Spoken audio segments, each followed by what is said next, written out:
হঠাৎ করেই মাননীয় প্রধানমন্ত্রী জনাব তারেক রহমানের সামনে কঠিন চ্যালেঞ্জটা এতটাই প্রকট এবং তীব্র, তার ক্ষমতা চলে গেলেও আমরা অবাক হব না। ক্ষমতা চলে যাওয়ার উপক্রম তৈরি হতে পারে, এটা তারেক রহমান নিজেও অনেকটা স্বীকার করছেন। কি ঘটছে দেখুন, তারেক রহমান নিজে বলছেন যে সব বাধা অতিক্রম করে দেশকে এগিয়ে নিতে চায় সরকার, প্রধানমন্ত্রী। এর মানে বাধা আছে এবং মারাত্মক বাধা আছে, সে বাধাটা অতিক্রম করার কমিটমেন্ট করছেন তিনি। On the other hand, Nahid Islam বলেছেন যে গণভোটের রায়ের আলোকে জুলাই সনদ না মানলে বিএনপি মেয়াদ পূর্ণ করতে পারবে না, দ্যাট মিনস পতন হবে। আমিরে জামাত বলেছেন যে আন্দোলনে ডাক আসবে, ঘরে ঘরে দুর্গ করে তুলুন। এখন ঘরে ঘরে দুর্গ করে তুলবে কি? বিএনপিকে চুম্মা দিতে না, পতন ঘটাতে। এর মধ্যে আবার শুক্রবার ছুটির দিন, ইতিহাস সৃষ্টি করে এরকম কোন এক্সাম্পল নাই। ছুটির দিন এবং হাসপাতাল থেকে স্পিকারকে জরুরি ভিত্তিতে টেনে এনে রাষ্ট্রপতিকে পদত্যাগ করিয়েছে, এটা ক্ষমতায় সেভ করতে, নইলে একটা অঘটন ঘটে যেতে পারত। তো এরকম নানান চ্যালেঞ্জ, নাহিদ ইসলামদের হুমকি, আমিরে জামাতের হুমকি, আবার চুপ্পুকে নিয়ে চিন্তায় ঘুম আসে না, যার ফলে শুক্রবার পদত্যাগ করাতে হলো।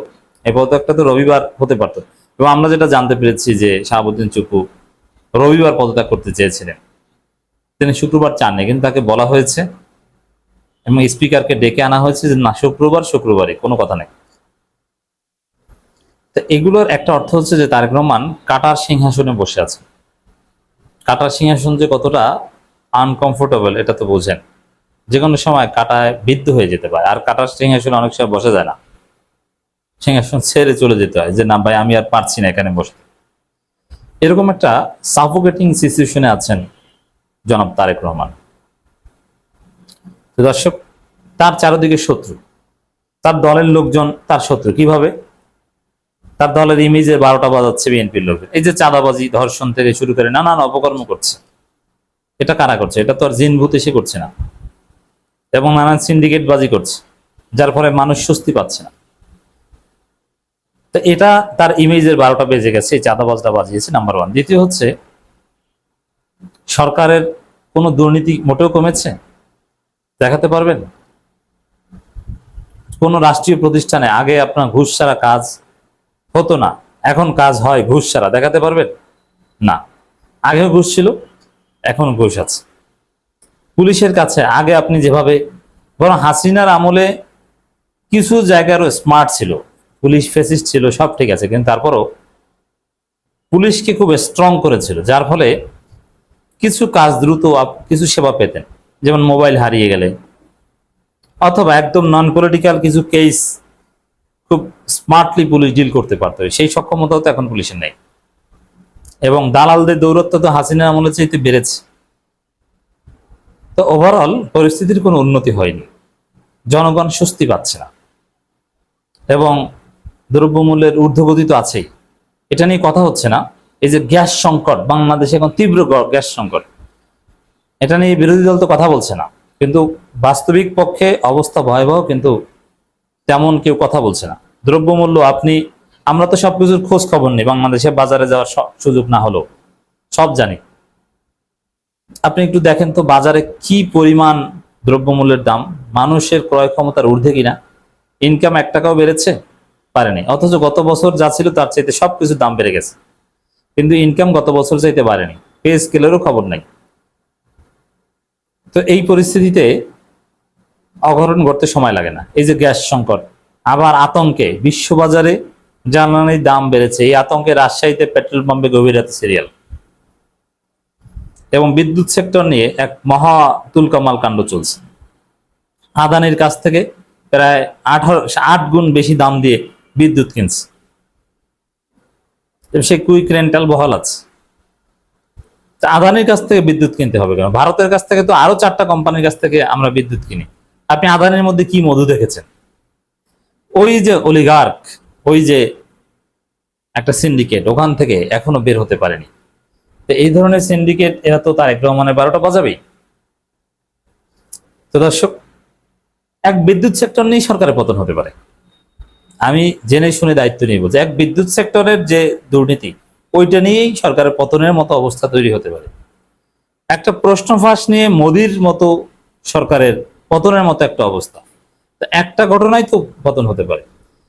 আবার এর মধ্যে সবচেয়ে আতঙ্কের যে বিষয়, কঠিন চ্যালেঞ্জের যে বিষয়, যেটা আমার এই আলোচনার একদম মূল পয়েন্ট, কি পয়েন্ট, সার্জিও গোর তিনি বাংলাদেশে আসছেন, আর সেনাপ্রধান দাড়ি রেখেছেন। সেনাপ্রধান দাড়ি রাখা এটা বাহ্যিক দৃষ্টিতে ভালো হলেও এর উদ্দেশ্য সন্দেহজনক। মিশরের সিসি এরকম বড় হুজুর হয়ে তারপরে অঘটন ঘটিয়ে দিয়েছে।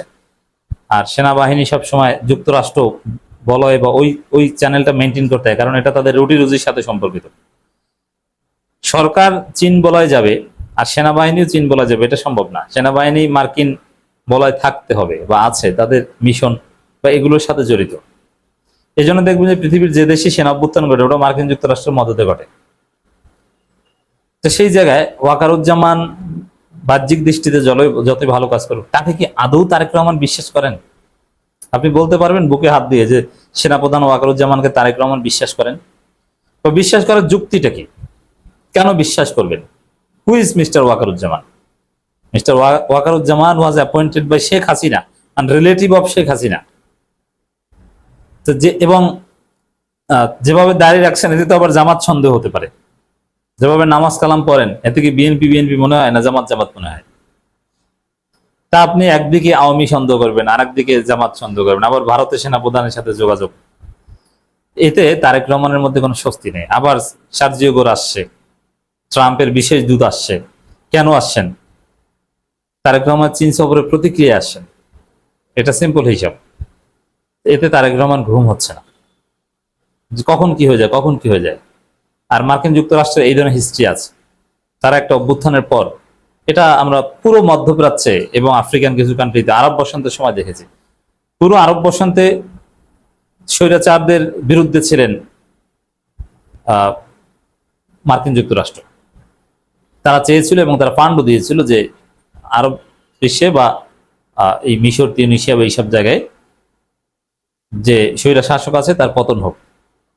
এটা যুক্তরাষ্ট্র চেয়েছিল, হেল্প করেছিল। পরে একটা নির্বাচন হয়েছে, নির্বাচিত সরকার এসেছে, তাদেরকে পতন ঘটিয়েছে যুক্তরাষ্ট্রই। তার হাসিনার পতনে যুক্তরাষ্ট্রের সমর্থন থাকলেও হাসিনার পতনের পর যে নির্বাচিত সরকার এসেছে সেই সরকারের পতন ঘটানো, এটা যুক্তরাষ্ট্রের অন্যান্য জায়গায় কর্মের সাথে মিলে। ষড়যন্ত্রের কোনো শেষ না। আবার ইউনুসকে রাষ্ট্রপতি না বানালে চরম ঝুঁকির মধ্যে পড়তে হবে। ইউনুস এখনো যুক্তরাষ্ট্র চ্যানেল, একদম যুক্তরাষ্ট্রের লবিতে বসে আছেন। লবি কি বুঝেন? আপনি 5 স্টার হোটেলে গেলে সামনে আপনার প্রাথমিকভাবে বসার জন্য চেক ইনের আবেদন বা এগুলো করার জন্য একটা জায়গা থাকে, যার মধ্যে একটা পশ ভাব থাকে, মানে একদম ঢোকার আগ মুহূর্তের জায়গা। তো মার্কিন যুক্তরাষ্ট্রের ক্ষমতার লবিতে বসে আছেন ইউনুস, যে কোনো সময় ভিতরে ঢুকে যেতে পারেন। সেই ইউনুসকে রাষ্ট্রপতি বানাবেন না, তাহলে তো আপনি বিপদে পড়বেন। চ্যালেঞ্জ, কাঠার সিংহাসনে বসে আছেন, আগুন নিয়ে খেলছেন, যে কোনো সময় অঘটন ঘটে যেতে পারে।